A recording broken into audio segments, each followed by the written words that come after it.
কোয়েল পাখি ঠান্ডাজনিত সমস্যায় আক্রান্ত হলে দ্রুত ব্যবস্থাপনা নেওয়া প্রয়োজন। সাধারণত ঠান্ডার কারণে শ্বাসকষ্ট, হাঁচি, নাক থেকে পানি পড়া এবং খাওয়া দাওয়ায় অভাব দেখা দিতে পারে।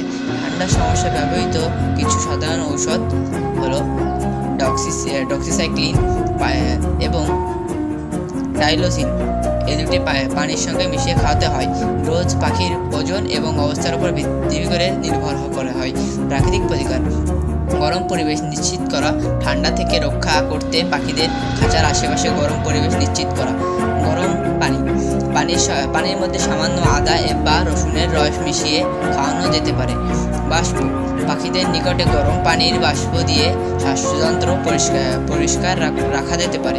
প্রতিরোধ ব্যবস্থা: ঠান্ডা বাতাস থেকে রক্ষা করতে পাখিদের খাঁচা ঢেকে রাখুন। ভেজা পরিবেশ এড়িয়ে চলুন। পর্যাপ্ত আলো ও তাপ দেওয়ার চেষ্টা করুন এবং সঠিক সময়ে লাইট বন্ধ করার চেষ্টা করুন।